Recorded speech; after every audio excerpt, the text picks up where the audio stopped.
हाय दोस्तों, आज आपको बताते हैं लेक्चर थर्ड में बेसिक टर्म्स ऑफ अकाउंटिंग के कुछ जो पार्ट्स हमारे बकाया रह गए थे वो आज मैं आपको क्लियर करूँगा।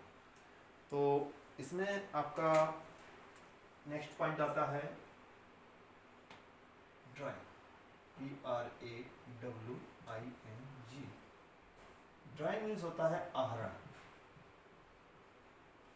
यानी कंपनी के मालिक के द्वारा, यानी कंपनी जो चलाता है व्यक्ति उस मालिक के द्वारा अपने निजी प्रयोग के लिए या घर खर्च के लिए निकाला गया धन या माल आहरण कहलाता है। यानी कंपनी के मालिक ने क्या किया, अपनी कंपनी चलाता है, उसने यदि अपनी कंपनी से कोई भी रुपए निकाला हुआ है और उसमें वो कंपनी पे खर्च ना करके अपने घर में यूज़ कर लेता है, घर में खर्च कर लेता है, अपने निजी प्रयोग पे खर्च कर लेता है, तो इसका मतलब होता है उसने कंपनी को नुकसान पहुंचाया। जो भी कंपनी का मालिक कंपनी से रुपए निकालता है, यदि उस रुपए से कंपनी का कोई हित नहीं है, मतलब कंपनी से रिलेटेड कोई एक्सपेंसेस नहीं कर रहा है, कंपनी को कोई प्रॉफिट नहीं हो रही है, ना कंपनी की रेपुटेशन बढ़ रही है, ना कंपनी कोई प्रॉफिट हो रही है, जो भी वो रुपए निकाल रहा है यदि ऐसी कंडीशन कोई नहीं आ रही है तो वो कंपनी के लिए लॉस कहलाएगा, यानी आहरण कहलाएगा। कंपनी के मालिक के द्वारा निजी प्रयोग के लिए निकाला गया धन या माल आहरण कहलाता है। नेक्स्ट पॉइंट आता है आपका गुड्स। गुड्स मीन्स होता है फुटकर सामान। कंपनी में जो माल, कच्चा माल खरीदा जाता है, तैयार माल खरीदा जाता है, तो कंपनी में जो माल खरीदा जाए और वो बेचने के लिए खरीदा जाए, यदि कंपनी में माल खरीदा गया और उस माल का कंपनी में ही यूज हो गया तो वो गुड्स नहीं कहलाएगा। कंपनी में जो भी प्रोडक्ट, चाहे वो 1 रुपए खरीदा जाए या 1 लाख का खरीदा जाए, जो भी माल खरीदा जा रहा है वो बेचने के लिए खरीदा जा रहा है, तब तो वो गुड्स कहलाएगा, अदरवाइज वो उसकी गुड्स नहीं कहलाएगा। नेक्स्ट आता है उसमें परचेस। परचेस मीन्स होता है खरीदना। जो ट्रांजैक्शन किए जाते हैं कंपनी में, जो माल खरीदा जाता है कंपनी में, वो नगद खरीदा जाता है या उधार खरीदा जाता है, या तो यूज करने के लिए खरीदा जाता है या बेचने के लिए खरीदा जाता है। जो भी कंपनी में कोई भी कितने रुपए का माल, चाहे वो चेक के द्वारा खरीदा गया हो, नगद खरीदा गया हो, कैश के द्वारा खरीदा गया हो, या किसी व्यक्ति के द्वारा यानी उधार यानी ऑन क्रेडिट खरीदा गया हो, जो भी माल खरीदा जा रहा है वो उसका परचेस कहलाएगा। उसके बाद आता है सेल्स। सेल्स मीन्स होता है बिक्री करना, माल बेचना, चाहे माल खरीद कर बेचा जाए या माल बनाकर बेचा जाए, नगद बेचा जाए या उधार बेचा जाए।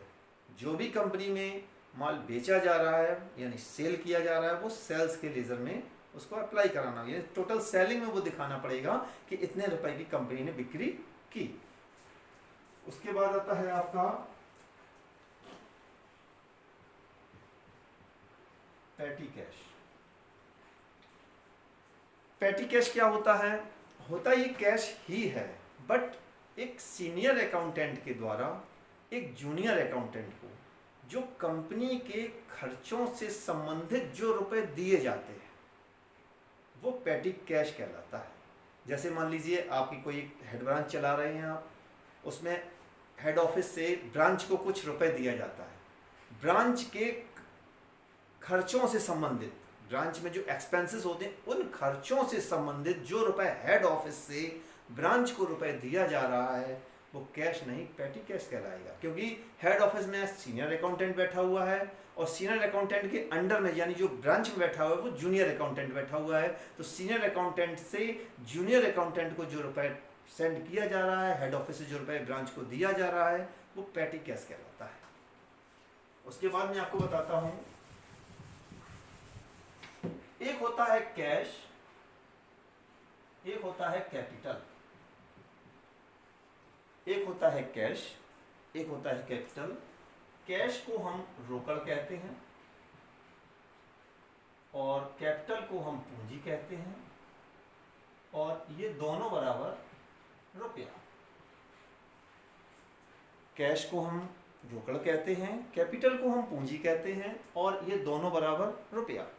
जैसे मान लीजिए आपके पास 1 लाख रुपए है, आपके पास 1 लाख रुपए है, उस 1 लाख रुपए को आप तिजोरी में बंद करके रख दीजिए। बैंक में रखते हैं तो रुपए बढ़ेगा, क्योंकि ब्याज मिलेगा तो रुपए बढ़ जाएगा, वो कंडीशन अप्लाई नहीं होगी। तिजोरी में बंद करके रख दिया, आज आपने निकाला तब भी वो 1 लाख निकलेगा, या आज के 10 वर्ष बाद निकालेंगे तब भी वो 1 लाख रुपए ही निकले। यानी रुपए का मूल्य स्थिर हो जाए, रुपए की वैल्यू स्थिर हो जाए, तो जो रुपए स्थिर हो जाता है वो आपका कहलाता है कैपिटल। और जो रुपए खर्च की कंडीशन में आ जाता है, मान लीजिए आपने ये 1 लाख रुपए निकाला और इससे कोई आपने बिजनेस स्टार्ट कर दिया, कोई आपने बिजनेस स्टार्ट कर दिया, तो यदि आपने बिजनेस स्टार्ट किया हुआ है तो हो सकता है 1 साल में 1 लाख का 2 लाख हो जाए, 1 लाख का 5 लाख हो जाए। अदरवाइज हो सकता है 1 साल में आपको लॉस भी हो। तो जो रुपए खर्च कंडीशन में आ जाता है, जो रुपए फिलो में आ जाता है, रनिंग पे आ जाता है, वो आपका कैश कहलाता है। तो जो स्थिर रुपए है वो हमारा पूंजी है, और जो हमारा रनिंग पे रुपए है वो आपका कैपिटल कहलाता है, सॉरी कैश कहलाता है। उसके बाद आता है नेक्स्ट पॉइंट, डिस्काउंट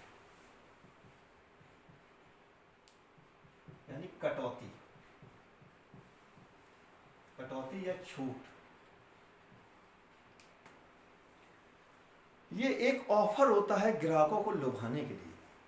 हर कंपनी ये चाहती है कि उसका अधिक से अधिक प्रोडक्ट सेल हो, हर घर में उसका प्रोडक्ट यूज किया जाए। तो कंपनी क्या करती है, टाइम टाइम पर कुछ ऑफर निकालती रहती है।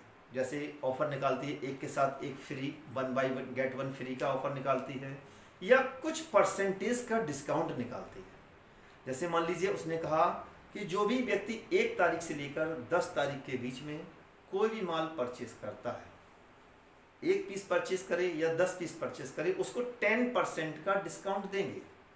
तो कंपनी ने एक ऑफर निकाला है, तो व्यक्तियों तक जब ये ऑफर पहुंचता है तो क्या होता है कि उस प्रोडक्ट को खरीदने के लिए हर व्यक्ति की उत्सुकता रहती है कि इस प्रोडक्ट को अभी ये ऑफर चल रहा है तो हम परचेस कर लें। तो उस टाइम पर सेलिंग में इंक्रीजमेंट हो जाती है। यदि उसने ऑफर नहीं निकाला है तो मान लीजिए उसका 1000 प्रोडक्ट की सेलिंग होती है 10 दिन में, और ऑफर निकालने के बाद उसकी 5000 की सेलिंग हो जाती है, यानी वो प्रोडक्ट आपके 5000 सेलिंग हो जाते हैं। तो उसमें क्या, प्रोडक्शन की सेलिंग बढ़ रही है, जो उसका प्रोडक्ट है उसकी सेलिंग को इंक्रीजमेंट करने के लिए डिस्काउंट के ऑफर दिए जाते हैं।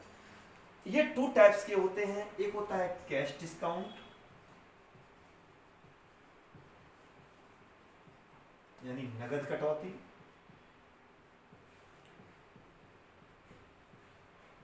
एक होता है ट्रेड डिस्काउंट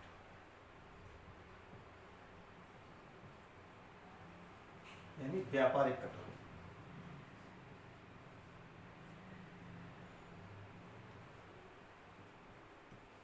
नगद कटौती और व्यापारिक कटौती।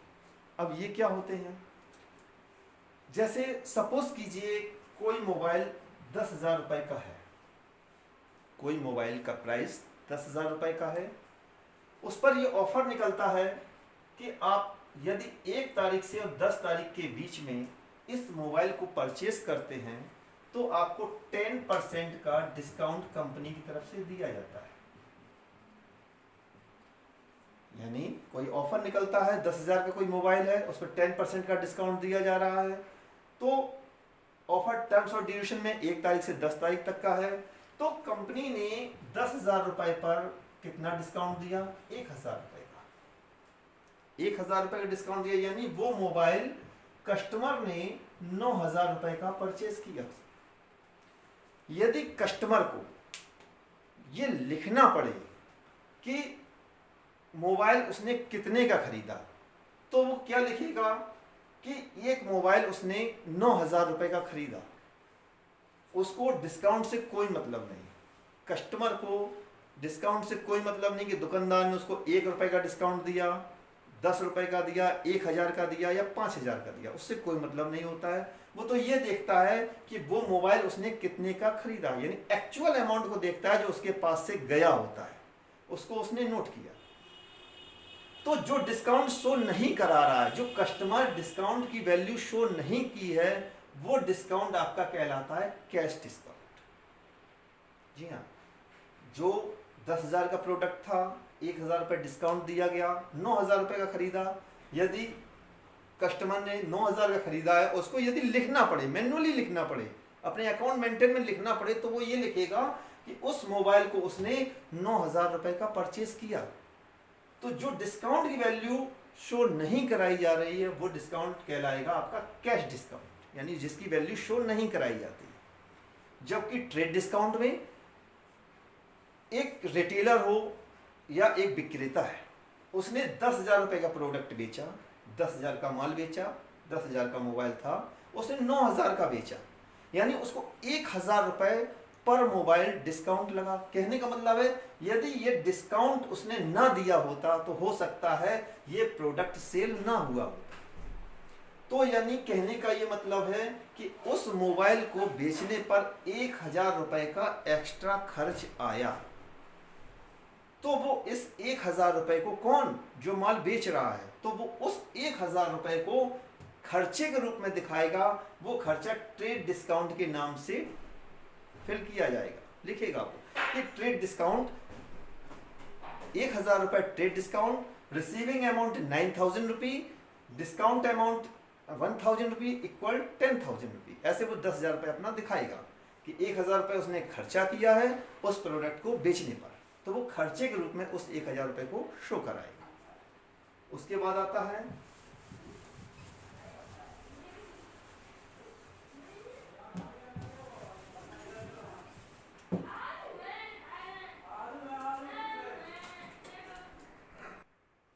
हाँ, तो नेक्स्ट पॉइंट आता है आपका स्टॉक। स्टॉक को हम इन्वेंट्री के नाम से भी जानते हैं, यानी स्कंद या रहतिया। स्टॉक, स्टॉक क्या होता है, जो माल दुकान पर बिकने के लिए रखा हुआ है वो स्टॉक कहलाता है। ये 4 टाइप्स का होता है। पहला होता है आपका रॉ मटेरियल, दूसरा होता है सेमी,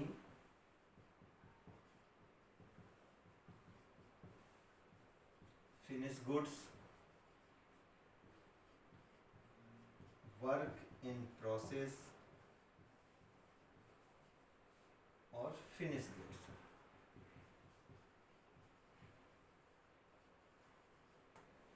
जो स्टॉक होता है वो 4 टाइप में कंप्राइज किया गया है, वर्गीकृत किया गया है।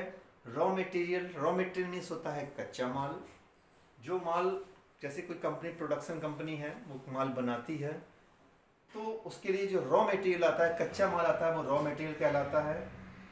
Semi finish goods, semi finish goods means होता है अर्ध निर्मित माल, यानी कच्चा माल लाने के बाद फिर उस पर फिनिशिंग चालू होती है, कटाई, जैसे माल को काटने का काम है, तो ये सब सेमी फिनिश गुड्स में आता है। वर्क इन प्रोसेस में क्या आता है कि जैसे जो माल मशीन पर डला हुआ है, यानी कटाई होने के बाद जो माल मशीन पर पहुंचता है वो वर्क इन प्रोसेस पर कहलाता है। और मशीन से जो माल निकलता है वो हमारा फिनिश गुड्स कहलाता है, इनको तैयार माल, यानी कच्चा माल raw material. Semi finish goods में होता है अर्ध निर्मित माल। वर्क इन प्रोसेस यानी जो माल मशीन पर लगा हुआ है, और फिनिश गुड्स यानी तैयार माल। तो ये स्टॉक के डिवाइडेशन किया गया है। इतने टाइप का स्टॉक आपका होता है। यदि किसी रॉ मटेरियल लिखा हुआ है तो वही आप वो आपको स्टॉक कहेंगे। सेमी फिनिश गुड्स है तो भी वो स्टॉक होगा। वर्क इन प्रोसेस जो माल मशीन पर डला हुआ है वो भी स्टॉक कहलाएगा। और फिनिश गुड्स यानी तैयार माल वो भी आपका स्टॉक कहलाएगा। अब जैसे एक होता है फाइनेंशियल ईयर, फाइनेंशियल ईयर यानी वित्तीय वर्ष। ये क्या होता है, ये आपका 1 अप्रैल से स्टार्ट होता है और 31 मार्च तक जाता है। 1 अप्रैल से स्टार्ट होता है, जैसे आपको मान लीजिए 1 अप्रैल 2022 से कोई मंथ स्टार्ट हुआ है, तो आपकी क्लोजिंग कब होगी, 2023 को। यानी 1 अप्रैल 2022 से कोई मंथ स्टार्ट हुआ है तो 31 मार्च 2023 को क्लोजिंग होगा। तो इस टाइम आपने क्या किया हुआ है कि कोई माल आपने मान लीजिए कोई बिजनेस स्टार्ट किया, 1 लाख रुपए लगाकर कोई आपने बिजनेस स्टार्ट किया हुआ है, पूरे साल आप क्या करते हैं, माल को खरीदते हैं, बेचते हैं, खरीदते हैं, बेचते हैं। इस तरीके से प्रोसेस करते करते आपकी 31 मार्च आ जाती है, वर्ष का अंतिम दिन आ जाता है। तो वर्ष के अंतिम दिन मान लीजिए आपके पास 10,000 रुपए का माल बच जाता है। वर्ष के अंतिम दिन यानी क्लोजिंग डेट पर आपके पास 10,000 रुपये का माल बच जाता है। तो जो वर्ष के अंतिम दिन जो माल बचा हुआ है, उस माल को हम क्लोजिंग स्टॉक के नाम से इंडिकेट करेंगे। क्या कहलाएगा? Closing stock. चाहे वो आपका रॉ मटेरियल हो वो भी क्लोजिंग स्टॉक में आएगा, चाहे वो सेमी फिनिश गुड्स हो वो भी क्लोजिंग स्टॉक में आएगा, चाहे वो वर्क इन प्रोसेस पे हो, माल मशीन पर लगा हो, वो भी आपका क्लोजिंग स्टॉक में ही आएगा। और फिनिश गुड्स यानी तैयार माल रखा हुआ है तो भी वो आपका क्लोजिंग स्टॉक में ही आएगा। कब आएगा? 31 मार्च को, एंडिंग डे। वर्ष के अंतिम दिन जो भी माल बचता है कंपनी में, वो माल उसको क्लोजिंग स्टॉक में वो कंपनी दिखाती है। अब नेक्स्ट सेशन आएगा। नेक्स्ट सेशन का मतलब है 1 अप्रैल 2023, 1 अप्रैल 2023 को ये माल ट्रांसफर किया जाएगा न्यू ईयर में। तो जब ये माल ट्रांसफर किया जाएगा न्यू ईयर में, तो यही 10,000 रुपए का माल उसका ओपनिंग स्टॉक बन जाएगा।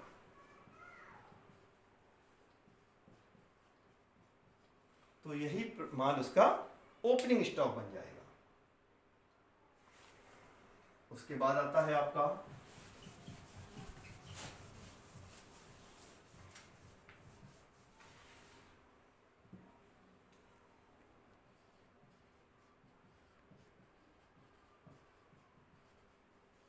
आउटस्टैंडिंग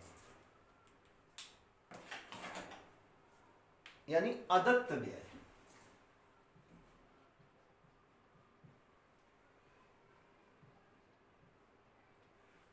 आउटस्टैंडिंग क्या होता है? जैसे आपके यहाँ कुछ एम्प्लॉय लगे हुए हैं, वो एम्प्लॉय की सैलरी आपने लास्ट मंथ की पे नहीं की है।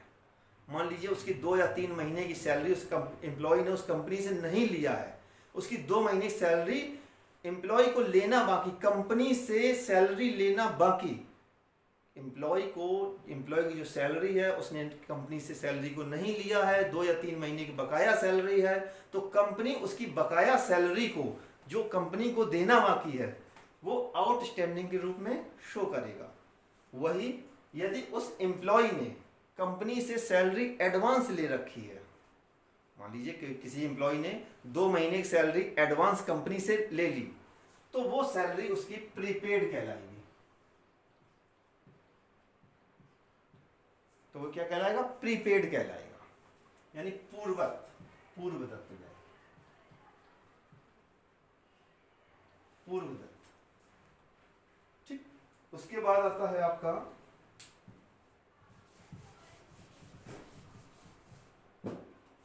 डेबिटर्स, मीन्स देनदार।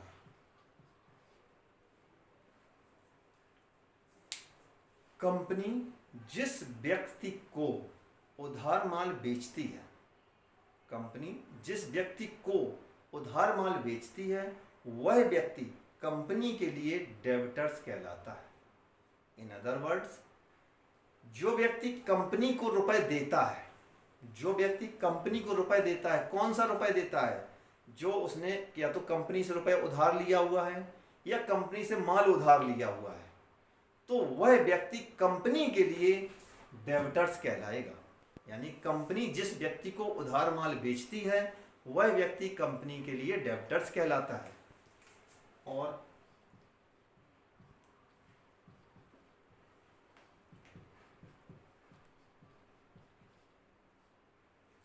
क्रेडिटर्स यानी लेनदार।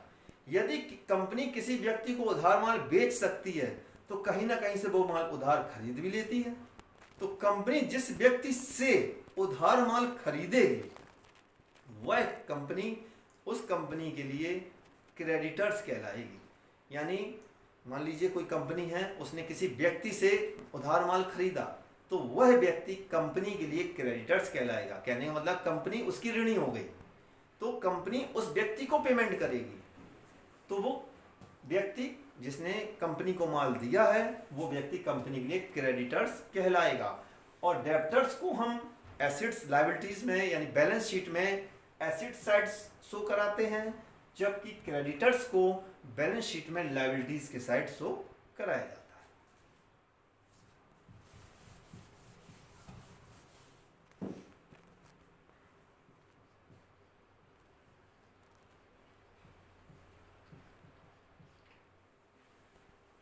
बैड डेट्स, डूबत ऋण।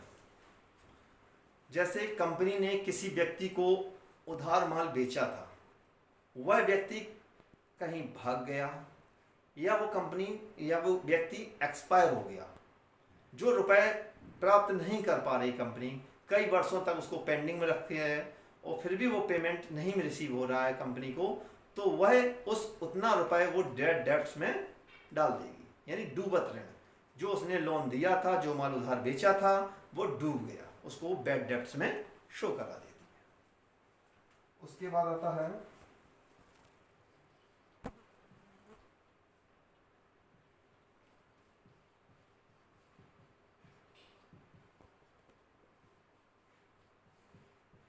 ह्रास, डेप्रिसिएशन। डेप्रिसिएशन क्या होता है? जैसे आप कोई प्रोडक्ट यूज करते हैं, मान लीजिए आप मोटरसाइकिल यूज करते हैं, मोटरसाइकिल आपने 1 साल यूज किया, 2 साल यूज किया, 3 साल यूज किया, तो हर वर्ष उस पर एक निश्चित दर से डेप्रिसिएशन लगता है, उसके मूल्य में कमी आती है। चाहे वो मोटरसाइकिल हो, मारुति कार हो, ट्रक हो, फर्नीचर हो, मशीनरी हो, हर प्रोडक्ट का एक डेप्रिसिएशन फिक्स होता है कि इस पर इतने % की कटौती हो जाएगी। जैसे मान लीजिए एक एज्यूमिंग रेट में मैं आपको बता दे रहा हूँ कि जैसे आपने कोई मोटरसाइकिल मान लीजिए 1 लाख रुपए की परचेज की हुई है, उस पर आपसे जब आप उसका बीमा रिन्यू कराते हैं, नेक्स्ट ईयर जब इंश्योरेंस कराते हैं, तो वैल्यूएशन कम करके होती है। तो मान लिया उस कंपनी ने जैसे उस पर 10% का ह्रास प्रतिवर्ष लगता है, सपोज कीजिए, एक एज्यूमिंग अमाउंट में बता रहा हूँ, कन्फर्मली नहीं है, तो 10% जैसे आपने 1 लाख का जब आप खरीदेंगे तो आपका 1 लाख का इंश्योरेंस, 1 लाख की बाइक के थ्रू इंश्योरेंस होगा कि आपकी 1 लाख की बाइक है। जब आप उसी इंश्योरेंस के रिन्यू कराएंगे नेक्स्ट ईयर, तो यदि 10% का आपका डिस्काउंट चल रहा है, सॉरी डेप्रिसिएशन चल रहा है, तो नेक्स्ट ईयर उसकी वैल्यूएशन कितनी रह जाएगी? 1 लाख का 10% कम हो गया, यानी 10,000 चलेगा। जब वो उसका इंश्योरेंस रिन्यू कराएंगे तो उसी मोटरसाइकिल की कॉस्ट 90,000 रुपये रह जाएगी। थर्ड ईयर कराएंगे तो फिर से उसका कम हो जाएगा 10%। तो इसी तरीके दर बाय दर 10% कम होता जाता है, वो कहलाता है आपका डेप्रिसिएशन, यानी ह्रास कहलाता है।